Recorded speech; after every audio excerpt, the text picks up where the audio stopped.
बोलो श्री रामचंद्र जी की जय, बोलो हनुमान जी की जय। अयोध्या कांड। अजसु होऊ जग सुजसु नसाऊ, नरक परौ बरु सुरपुरु जाऊ। सब दुख दुर्दुसह सहावहु मोही, लोचन ओट रामु जन होही। जगत में चाहे अपयस हो और सुयस नष्ट हो जाए, चाहे मैं नरक में गिरूं अथवा स्वर्ग चला जाए।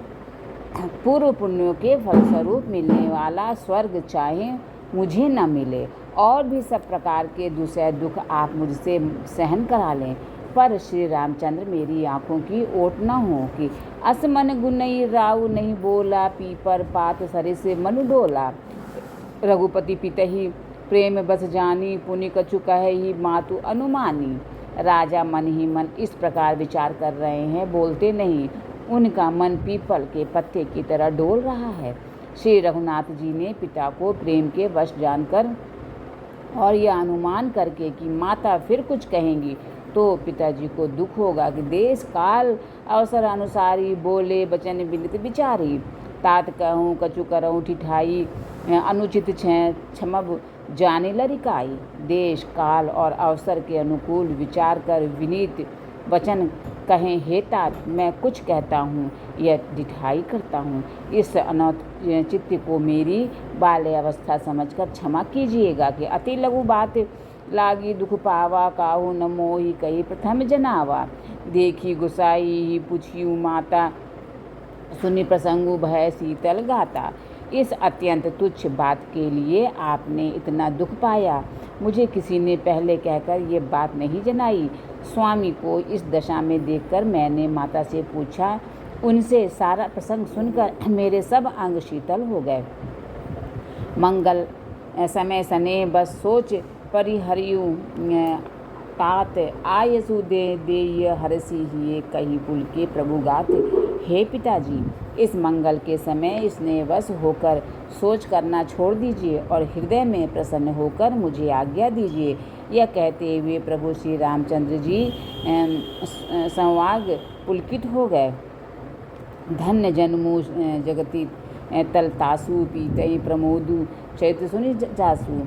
चारी पदारथ कर तल ताके, प्रिय पितु मातु प्राण सब जाके। उन्होंने फिर कहा कि इस पृथ्वी तल पर उसका जन्म धन्य है, जिसके चरित्र सुनकर पिता को परम आनंद हो, जिसको माता पिता प्राणों के समान प्रिय हैं। चारों पदार्थ अर्थ धर्म काम मोक्ष उसके करत लगत मुट्ठी में रहते हैं। आयसु पाली जन्म फलु पाइए, बेगी हो रजाई। बिना मातु सन आवऊ मांगी, चली हूँ बनी बहुरी पग लागी। आपकी आज्ञा पालन करके और जन्म का फल पाकर मैं जल्दी ही लौट आऊँगा। अतः कृपया आज्ञा दीजिए कि माता से विदा मांग आता हूँ, फिर आपके पैर लगकर प्रणाम करके वन को चलूँगा। कि अस कहीं राम गवनु तब कीन्हा, भूप शोक बस उतरु न दीन्हा। नगर व्यापी गई बात सुतीछी, छुअत चढ़ी जनु सब तन बीछी। ऐसा कहकर तब रामचंद्र जी वहाँ से चल दिए। राजा ने शोकवश कोई उत्तर नहीं दिया। वह बहुत ही तीखी बात नगर भर में इतनी जल्दी फैल गई, मानो डंक मारते ही बिच्छू का विष सारे शरीर में चढ़ गया हो। कि सुनी भय विकल सकल नर नारी, बेली बिटप जीमी देखी दवारी। जो जह सुनई धनुई, सिरु न सोई, बड़ विषादु नहीं धीरजू होई।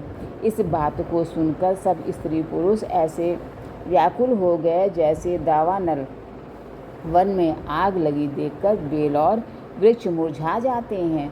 जो जहाँ सुनता है वो वहीं सिर धुनने लगता है। बड़ा विषाद है, किसी को धीरज नहीं बनता कि मुख सुखा ही लोचन स्रवही, सोकुन हृदय समाई। मनहु करुण रस कटकई, उतरी अवध बजाई।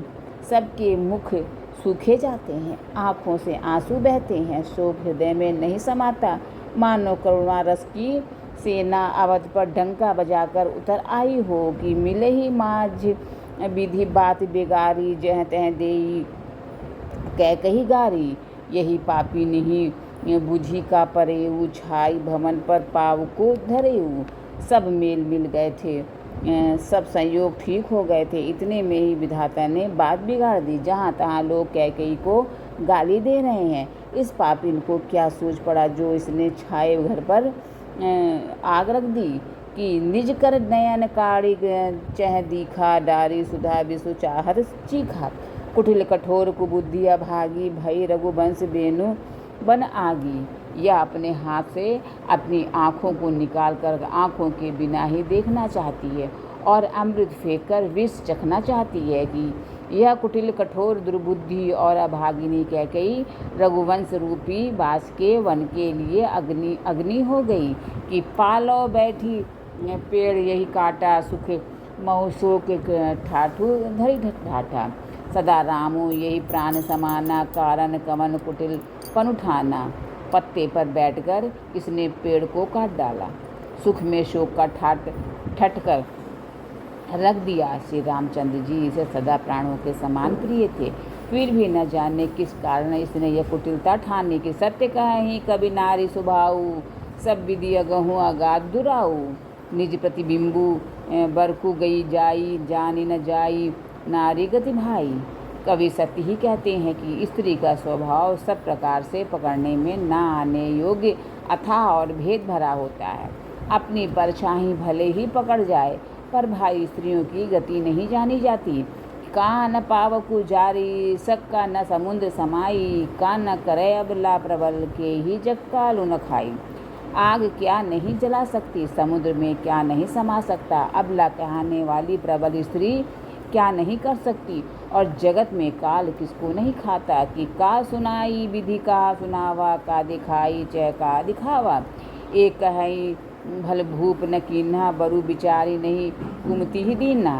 विधाता ने क्या सुनाकर क्या सुना दिया और क्या दिखाकर अब वह क्या दिखाना चाहता है। एक कहते हैं कि राजा ने अच्छा नहीं किया दुर्बुद्धि कैकेयी को विचार कर वर नहीं दिया कि जो हठी भयऊ सकल दुख भाजनु अबला विवश ज्ञानु गुण गाजनु। एक धर्म परमिति पहचाने नृपहि दोषु नहीं दे ही सयाने। जो हट करके कैकेयी की बात को पूरा करने में अड़े रहकर स्वयं सब दुखों के पात्र हो गए। स्त्री के विशेष वश होने के कारण मानो उसका ज्ञान और गुण जाता रहा।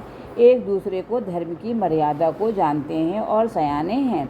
वे राजा को दोष नहीं देते। किसी भी दधीची हरिचंद कहानी एक एक सन कही बखानी।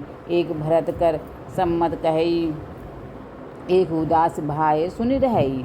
वे शिवी दधीची और हरिश्चंद्र की कथा एक दूसरे से बखान करते हैं कि कोई एक इसमें भरत जी की सम्मति बताते हैं, कोई एक सुनकर उदासीन भाव से रह जाते हैं, कुछ बोलते नहीं। कान मूंदी कर रद गही जीहा ये कह यह बात अलीहा। सुकृत जाही अस कहत तुम्हारे राम भरत कहूँ प्राण प्यारे। कोई हाथों से कान मूंद कर और जीभ को दांतों तरह दबाकर कहते हैं कि यह बात झूठ है, ऐसी बात कहने से तुम्हारे पुण्य नष्ट हो जाएंगे। भरत जी को तो श्री रामचंद्र जी प्राणों के समान प्यारे हैं। चंदू चबै बरु अनल कन सुधा होई विस्तूल सपने हु कबहू न करही कुछु भरतु राम प्रतिकूल। चंद्रमा चाहे शीतल किरणों की जगह आग की चिंगारियां बरसाने लगे और अमृत चाहे विष के समान हो जाए, परंतु भरत जी स्वप्न में भी कभी श्री रामचंद्र जी के विरुद्ध कुछ नहीं करेंगे। एक विधात ही दुष्णु देही सुधा देखाई दिन विष्णु जेही। खरबरु नगर सोचू सब काहू दूसै दाहू और मिटाऊ छाहू। कोई एक विधाता को दोष देते हैं जिसने अमृत दिखाकर विष दे दिया। नगर भर में खलबली मच गई, सब किसी को सोच हो गया। हृदय में दुस्सह जलन हो गई, आनंद उत्साह मिट गया। पिप्र बधू कुल मान्य जठेरी जे प्रिय परम कैकेयी केरी। लगी देन सिख सीलु सराही बचन बान सब लागही ताही। ब्राह्मणों की स्त्रियां कुल की माननीय बड़ी बूढ़ी और जो कैकेयी की परम प्रिय थी, वे उसके शील की सराहना करके उसे सीख देने लगी, पर उसको उनके बचन बाण के समान लगते हैं कि भरतु न मोहि प्रिय राम समाना सदा कहूँ यहू सबु जगु जाना। करहु राम पर सहज स्नेहु के ही अपराध आजू देहु। वे कहती हैं कि तुम तो सदा कहा करती थी कि श्री रामचंद्र के समान मुझको भरत भी प्यारे नहीं हैं। इस बात को सारा जगत जानता है। श्री रामचंद्र जी पर तो तुम स्वाभाविक ही स्नेह करती रही हो। आज किस अपराध से उन्हें वन देती हो? कहो कबहू न कियहु सरस्वती आरेसु प्रीति प्रतीति जान सब देसु। कौशल्या अब का बिगारा तुम के जेहि लाग वज्रपुर पारा। तुमने कभी सौतिया डाह नहीं किया। सारा देश तुम्हारे प्रेम और विश्वास को जानता है। अब कौशल्या ने तुम्हारा कौन सा बिगाड़ कर दिया जिसके कारण तुमने सारे नगर पर वज्र गिरा दिया? सिए की पिए सगु परिहरी ही लखनऊ की रही हई धाम। राजू की भुजब भरतपुर नृपु की जिहई बिनु राम। क्या सीता जी अपने पति श्री रामचंद्र जी का साथ छोड़ देंगी? क्या लक्ष्मण जी श्री रामचंद्र जी के बिना घर रह सकेंगे? क्या भरत जी श्री रामचंद्र जी के बिना अयोध्यापुरी का राज भोग सकेंगे? और क्या राजा श्री रामचंद्र जी के बिना जीवित रह सकेंगे? अर्थात न सीता जी यहाँ रहेंगी, न लक्ष्मण जी रहेंगे, न भरत जी राज्य करेंगे और न राजा ही जीवित रहेंगे। सब उजाड़ हो जाएगा कि अस बिचारी उर छाड़ो को शोक कलंक कोठी जन जो हो। भरत ही अवश्य देहु दुबराज कानन का राम कर काजू। हृदय में ऐसा विचार कर क्रोध छोड़ दो, शोक और कलंक की कोठी मत बनो। भरत को अवश्य युवराज पद दो। पर श्री रामचंद्र का वन में क्या काम है कि नाहिन रामु राज के भूखे धर्म धुरिन विषय रसु रूखे। गुरुग्रह बसहूँ रामु तज गेहूँ नृपसन असबरु दूसर ले हूँ। श्री रामचंद्र जी राज्य के भूखे नहीं हैं। वे धर्म की धुरी को धारण करने वाले और विषय रस के रूखे हैं, अर्थात उनमें विषय आसक्ति है ही नहीं। इसलिए तुम यह शंका न करो कि श्री राम जी वन में न गए तो भरत के राज्य में विघ्न करेंगे। इतने पर भी मन न माने तो तुम राजा से दूसरा ऐसा यह वर ले लो कि श्री राम घर छोड़कर गुरु के घर रहें कि जो नहीं लगी हूँ कहे हमारे नहीं लागी ही कछु हाथ तुम्हारे। जो परिहास कीन ही कछु होई तो कहीं प्रगट जना वहु सोई। जो तुम हमारे कहने पर न चलोगी तो तुम्हारे हाथ कुछ भी न लगेगा। यदि तुमने कुछ हंसी की तो उसे प्रकट में कहकर जना दो कि मैंने दिल लगी की है। राम सरेस तुत कानन जोगू काह कही ही सुन तुम कहु लोगी। उठहूँ बेग सोई करहूँ पाई जी विधि सो कुगलंकु नसाई। राम सरीखा पुत्र क्या वन के योग्य हैं, यह सुनकर लोग तुम्हें क्या कहेंगे। जल्दी उठो और वही उपाय करो जिस उपाय से इस शोक और कलंक का नाश हो कि जे ही भांति सोकु कलंकु जाई उपाय करी कुल पालही। हठी फेरू राम ही जात बन जनी बात दूसरी चालही। जी भी भानु बिनु बिनु प्राण बिनु तनु चंद बिनु जीमी जामिनी। तिमि अवध तुलसीदास प्रभु बिनु समुझी धौ जिए भामिनी। जिस तरह नगर का शोक और तुम्हारा कलंक मिटे वही उपाय करके कुल की रक्षा कर वन जाते हुए श्री राम जी को हट करके लौटा ले। दूसरी कोई बात न चला। तुलसीदास जी कहते हैं कि जैसे सूर्य के बिना दिन, प्राण के बिना शरीर और चंद्रमा के बिना रात निर्जीव तथा शोभाहीन हो जाती है, वैसे ही श्री रामचंद्र जी के बिना अयोध्या हो जाएगी। हे भामिनी, तू अपने हृदय में इस बात को समझ तो सही। सखी ने सिखावनु दिन ने सुनत मधुर परिणाम ही तेई कछुन कान न किन कुटिल प्रबोधि कुबरी। इस प्रकार सखियों ने ऐसी सीख दी जो सुनने में मीठी और परिणाम में हितकारी थी, पर कुटिला कुबरी की सिखाई पढ़ाई हुई कैकई ने इस पर जरा भी कान नहीं दिया। उतरु न देई दुसहरी रीस रूखी मृगिन चितो जनु बाघिनी भूखी। व्याधि असाधि जानितिन ज्ञानी चलित कहत मन मतिमंद अभागी। कैकेयी कोई उत्तर नहीं देती, वह दुसह क्रोध के मारे रूखी हो रही है। ऐसे देखती है मानो भूखी बाघिन हरिणियों को देख रही हो। तब सखियों ने रोग को असाध्य समझकर उसे छोड़ दिया। सब उसको मंद बुद्धि अभागिनी कहती हुई चल दी। ये राजू करत यह देव बिगोई किन्हेसी यस जस करई न कोई। यही विधि बिल पही पूर्ण नारी देही कुचाली ही कोटिक गारी। राज करते हुए इस कैकई को देव ने नष्ट कर दिया। इसने जैसा कुछ किया वैसा कोई नहीं करेगा। नगर के सब स्त्री पुरुष इस प्रकार विलाप कर रहे हैं और उस कुचाली कैकई को करोड़ों गालियां दे रहे हैं कि जरहि विषम जर लेहि उसासा, कवने राम बिनु जीवन आशा। विपुल वियोग प्रजा कुलानी, जनु जलचर गण सुखत पानी। लोग विषम ज्वर से जल रहे हैं। लंबी सांसें लेते हुए कहते हैं कि श्री रामचंद्र के बिना जीने की कौन आशा है। महान वियोग की आशंका से प्रजा ऐसी व्याकुल हो गई है मानो पानी सूखने के समय जलचर जीवों का समुदाय व्याकुल हो। अति विषाद सब लोग लुगाई गए मातु पहिरामो गोसाई। मुख प्रसन्न चित चौगुन चाऊ, मिटा सोचू जन राखै राऊ। सभी पुरुष और स्त्रियां अत्यंत विषाद के वश हो रहे हैं। स्वामी श्री रामचंद्र जी माता कौशल्या के पास गए। उनका सुख प्रसन्न और मुख प्रसन्न और चित्त में चौगुना चाव है। यह सोच मिट गया है कि राजा कहीं रख न लें। श्री राम जी को राज तिलक की बात सुनकर विषाद हुआ था कि सब भाइयों को छोड़कर बड़े भाई मुझको ही राज तिलक क्यों होता है। अब माता कैकेयी की आज्ञा और पिता की मौन सम्मति पाकर यह सोच मिट गया है कि नव गयंदु रघुबीर मनु राजू अलान समान। छूट जानी बन गवनु सुनी उर आनंदु अधिकान। श्री रामचंद्र जी का मन नए पकड़े हुए हाथी के समान और राज तिलक उस हाथी के बांधने की कांटेदार लोहे की बेड़ी के समान है। वन जाना है यह सुनकर अपने को बंधन से छूटा जानकर उनके हृदय में आनंद बढ़ गया है। रघुकुल तिलक जोरि दो हाथा, मुदित मातु पद नायऊ माथा। दिन्ही आशीष लाई उर लिन्हे, भूषण बचन निछावर कीन्हे। रघुकुल तिलक श्री रामचंद्र जी ने दोनों हाथ जोड़कर आनंद के साथ माता के चरणों में सिर नवाया। माता ने आशीर्वाद दिया, अपने हृदय से लगा लिया और उन पर गहने तथा कपड़े निछावर किए कि बार बार मुख चुभती माता नयन ने जलू पुलकित गाता। गोद राखी पुनि हृदय लगाए, स्रवत प्रेम रस पय सुहाए।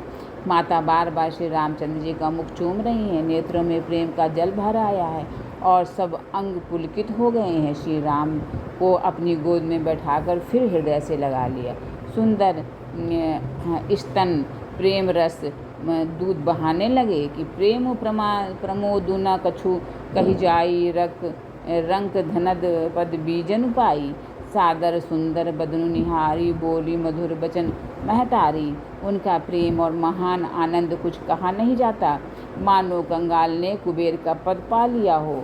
बड़े आदर के साथ सुंदर मुख देखकर माता मधुर वचन बोली, कहूँ तात जनी बलिहारी, कहीं लगन मुद मंगलकारी। सुकृतशील सुख शिव सुहाई, जन्म लाभ कई अवधि अघाई। हे तात, माता बलिहारी जाती हैं, कहो वह आनंद मंगलकारी लग्न कब है जो मेरे पुण्यशील और सुख की सुंदर सीमा है और जन्म लेने के लाभ की पूर्णतम अवधि है।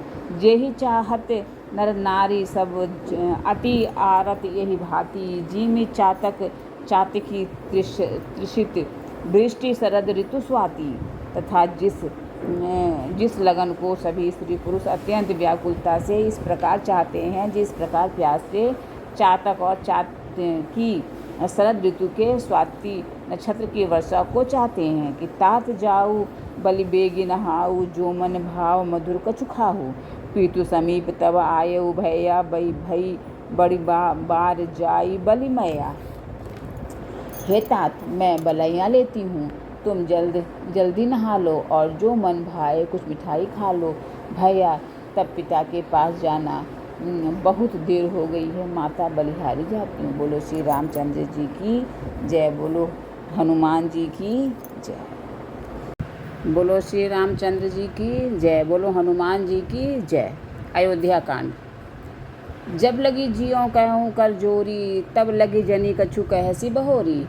फिरी पछित ऐसी अंत अभागी, मारसी गाई नहारू लागी। मैं हाथ जोड़कर कहता हूँ कि जब तक मैं जीता रहूँ तब तक फिर कुछ न कहना, अर्थात मुझसे न बोलना।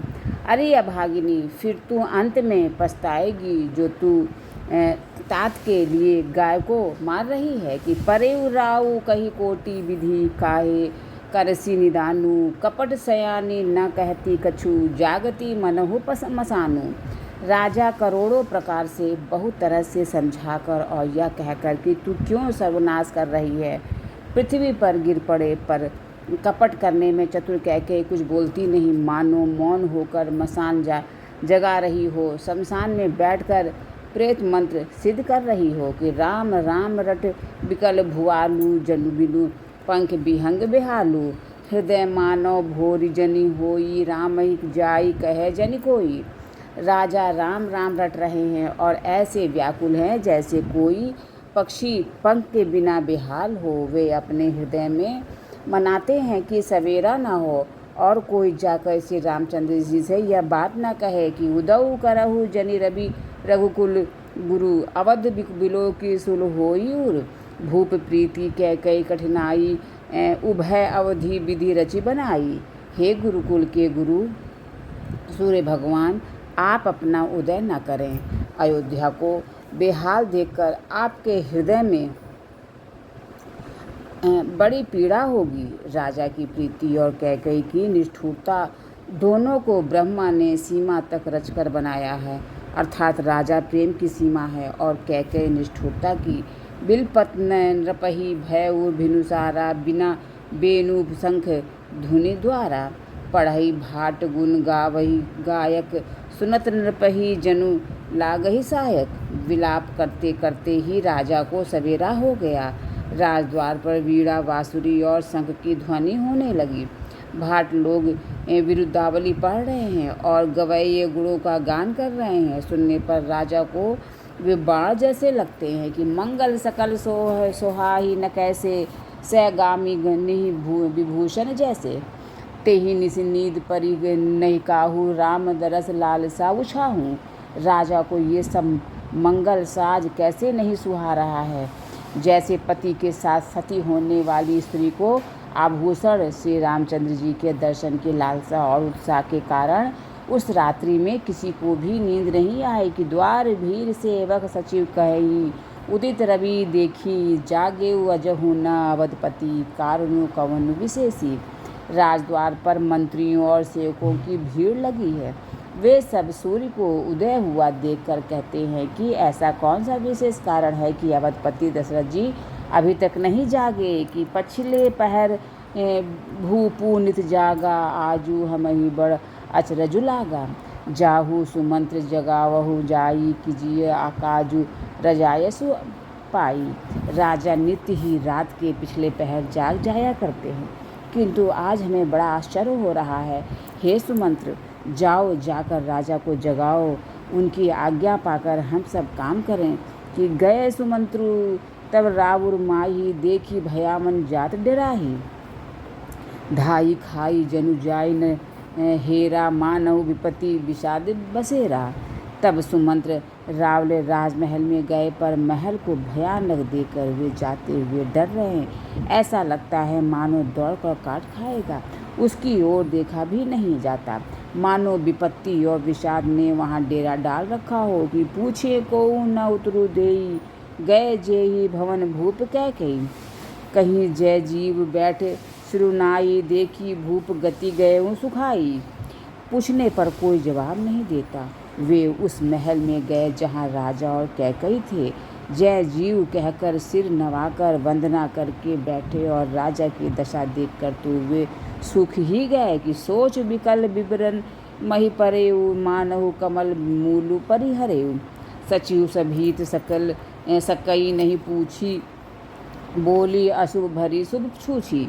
राजा सोच से व्याकुल हैं, चेहरे का रंग उड़ गया है, जमीन पर ऐसे पड़े हैं मानो कमल जड़ छोड़कर, जड़ से उखड़कर मुरझाया पड़ा हो।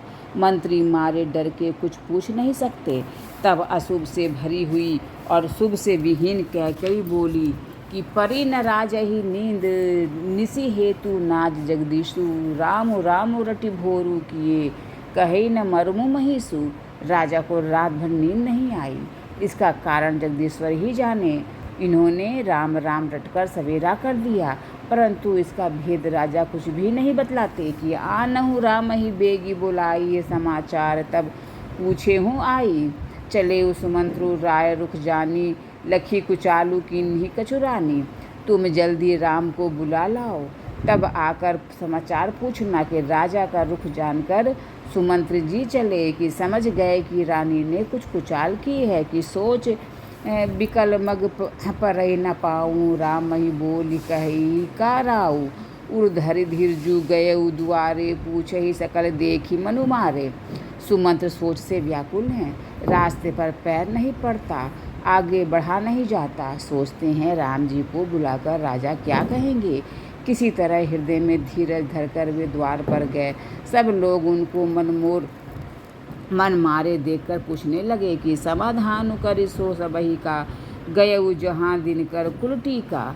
राम सुमंत्र ही आवत देखा, आदरु कीन्य पिता समलेखा। सब लोगों का समाधान करके किसी तरह समझा बुझाकर सुमंत्र वहाँ गए। वहाँ सूर्यकुल के तिलक श्री रामचंद्र जी थे। श्री रामचंद्र जी ने सुमंत्र को आते देखा तो पिता के समान समझकर उनका आदर किया कि निरखी बदनु कही भूप रजाई, रघुकुल दीप ही चले उले आई। राम को भांति सचिव संग जाही, देखी लोग जहते हैं बिलखाही। श्री रामचंद्र जी के मुख को देखकर और राजा की आज्ञा सुनाकर वे रघुकुल के दीपक श्री रामचंद्र जी को अपने साथ लिवा चले कि श्री रामचंद्र जी मंत्री के साथ बुरी तरह से बिना किसी लवा के मेके जा रहे हैं। वह देखकर लोग जहाँ तहाँ विषाद कर रहे हैं कि जाई देख रघुवंश मणि, नरपति निपट कुसाजू, सहमी परे लखी सिद्धि नहीं, मनहु वृद्ध गजराजू। रघुवंश मणि श्री रामचंद्र जी ने जाकर देखा कि राजा अत्यंत ही बुरी हालत में पड़े हैं, मानो सिंहनी को देखकर कोई बूढ़ा गजराज सहम कर गिर पड़ा हो। कि सूख ही अधर जरई सबु अंगू, मनहु दीन मनिहीन भुअंगू। सरु समीप दीखी कह कई, मानहु मीचू घरी गन लेई। राजा के होंठ सूख रहे हैं और सारा शरीर जल रहा है, मानो मणि के बिना सांप दुखी हो रहा हो। पास ही क्रोध से भरी कैकई को देखा, मानो साक्षात मृत्यु ही बैठी राजा के जीवन की अंतिम घड़ियां गिन रही हो। कि करुणा में मृदु राम सुभाऊ, प्रथम धीक दुखु सुना न काऊ। तदपि धीर धरी समऊ विचारी, पूछी मधुर वचन महतारी। श्री रामचंद्र जी का स्वभाव कोमल और करुणामय है। उन्होंने अपने जीवन में पहली बार यह दुख देखा। इससे पहले कभी उन्होंने दुख सुना भी न था। तो भी समय का विचार करके हृदय में धीरज धरकर उन्होंने मीठे वचनों से माता कैकेयी से पूछा कि मोहि कहू मातु तात दुख कारण, करिए जतन जेहि होई निवारण। सुनहु राम सबु कारनु, एहु राजहि तुम पर बहुत स्नेहु। हे माता, मुझे पिताजी के दुख का कारण कहो, ताकि जिससे उसका निवारण हो, दुख दूर हो। वह यत्न किया जाए। कैकेयी ने कहा, हे राम सुनो, सारा कारण यही है कि राजा का तुम पर बहुत स्नेह है। देन कन्ने कहेनी मोहि दुई वरदाना, मांगे जो कछु मोहि सुहाना। सो सुनि भयउ भूप उर सोचू, छाड़ी न सकही तुम्हार संकोचू। उन्होंने मुझे 2 वरदान देने को कहा था। मुझे जो कुछ अच्छा लगा वही मैंने मांगा। उसे सुनकर राजा के हृदय में सोच हो गया, क्योंकि ये तुम्हारा संकोच नहीं छोड़ सकते कि सूत स्नेहु इत बचनु, उत संकट परेउ नरेसु, सकहु त आयसु धरहु, सिर मटेहु कठिन कलेसु। इधर तो पुत्र का स्नेह और उधर वचन। राजा इसी धर्म संकट में पड़ गए हैं। यदि तुम कर सकते हो तो राजा की आज्ञा शिरोधार्य करो और इनके कठिन क्लेश को मिटाओ। कि निधरक बैठी कहे कटुबानी, सुनत कठिनता अति कुलानी। जीव कमान बचन सर नाना, मनहु महीप मृदु लक्ष्य समाना। कैकेयी बेधड़क बैठी ऐसी कड़वी वाणी कह रही है जिसे सुनकर स्वयं कठोरता भी अत्यंत व्याकुल हो उठी। जीव धनुष है, वचन बहुत से तीर है और मानो राजा ही कोमल निशाने के समान है। कि जनु कठोर पनु धरे शरीरु, सीखई धनुष विद्या वर बीरू। सबु प्रसंगु रघुपति ही सुनाई, बैठी मनहु तनु धरिन ठुराई। इस सारे साज सामान के साथ मानव स्वयं कठोरपन श्रेष्ठ वीर का शरीर धारण करके धनुष विद्या सीख रहा है। श्री रघुनाथ जी को सब हाल सुनाकर वह ऐसे बैठी है मानो निष्ठुरता ही शरीर धारण किए हुए कि मन मुस्काई भानुकुल भानु, रामु सहज आनंद निधानु। बोले बचन विगत सब दूषण, मृदु मंजुल जगुबान विभूषण। सूर्यकुल के सूर्य स्वाभाविक ही आनंद निधान श्री रामचंद्र जी मन में मुस्कुराकर सब दूसरों से रहित ऐसे कोमल और सुंदर वचन बोले जो मानववाणी के भूषण ही थे कि सुनो जननी सोई सूतु बड़ भागी, जो पितु मातु बचन अनुरागी। तनय मातु पितु दोष निहारा, दुर्लभ जननी सकल संसारा। हे माता सुनो बड़ भागी है जो पिता माता के वचनों का अनुरागी पालन करने वाला है। आज्ञा पालन के द्वारा माता पिता को संतुष्ट करने वाला पुत्र हे जननी सारे संसार में दुर्लभ है कि मुनिगण मिलनु विशेषी बन, सबहि भांति हित मोर। ते ही मह पितु आयसु बहुरी सम्मत जननी तोर। वन में विशेष रूप से मुनियों का मिलाप होगा जिससे मेरा सभी प्रकार से कल्याण है। उसमें फिर पिता जी की आज्ञा और हे जननी तुम्हारी सम्मति है। भरतु भा प्राण प्रिय पावहि राजू, विधि सब विधि मोहि सन्मुख आजू। भर जो न जाऊ बन ऐसे ही काजा, प्रथम गनिये मोहि मुड़ समाजा। और प्राण प्रिय भरत राज्य पावेंगे। इन सभी बातों को देखकर यह प्रतीत होता है कि आज विधाता सब प्रकार से मुझे सम्मुख है, मेरे अनुकूल है। यदि ऐसे काम के लिए भी मैं वन को न जाऊं तो मूर्खों के समान समाज में सबसे पहले मेरी गिनती करनी चाहिए कि से वही अरडू कल्पतरु त्यागी, परिहरि अमृत लेई विसुबा मागी। तेउ न पाई अस समऊ चुकाही, देखु विचारी मातु मन माही। जो कल्प वृक्ष को छोड़कर ऋण की सेवा करते हैं और अमृत त्याग कर विष मांग लेते हैं, हे माता तुम मन में विचार कर देखो, वे महामूर्ख भी ऐसा मौका पाकर कभी न चूकेंगे कि अम्ब एक दुख मोहि विशेषी, निपट विकल नर नायक देखी। थोड़ी ही बात पितहि दुख भारी, होती प्रतीति न मोहि महतारी। हे माता मुझे एक ही दुख विशेष रूप से हो रहा है, वह महाराज को अत्यंत व्याकुल देखकर। इस थोड़ी सी बात के लिए ही पिताजी को इतना भारी दुख हो।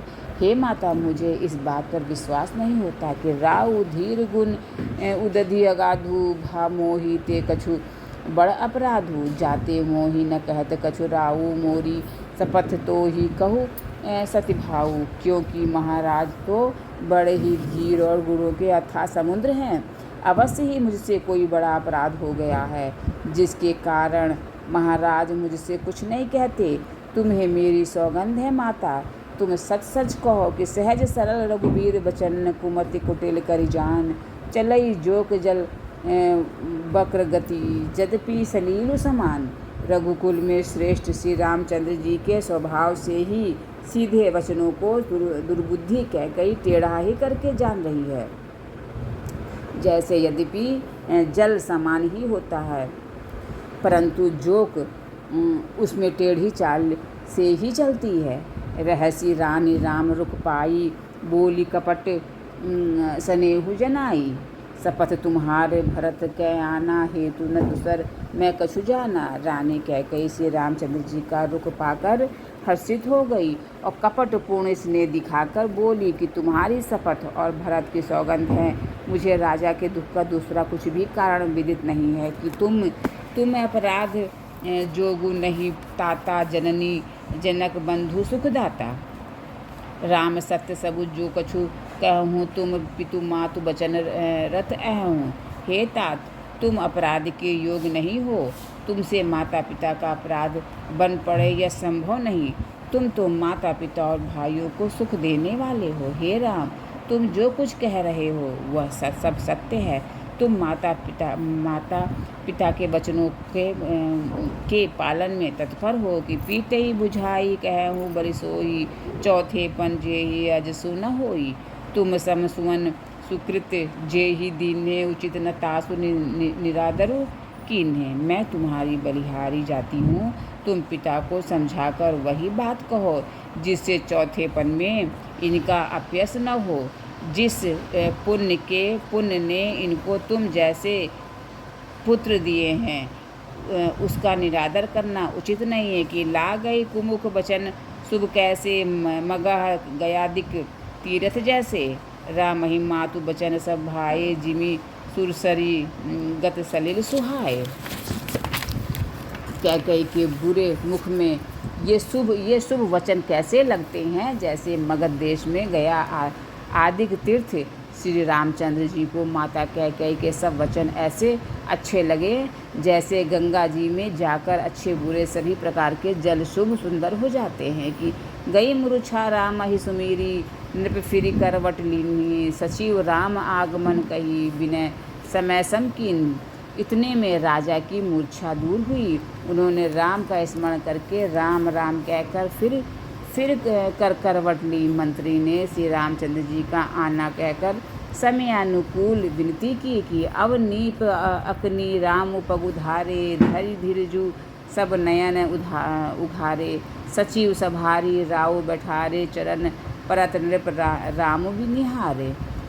जब राजा ने सुना कि श्री रामचंद्र पधारे हैं तो उन्होंने धीरज धर के नेत्र खोले। मंत्री ने संभाल कर राजा को बैठाया।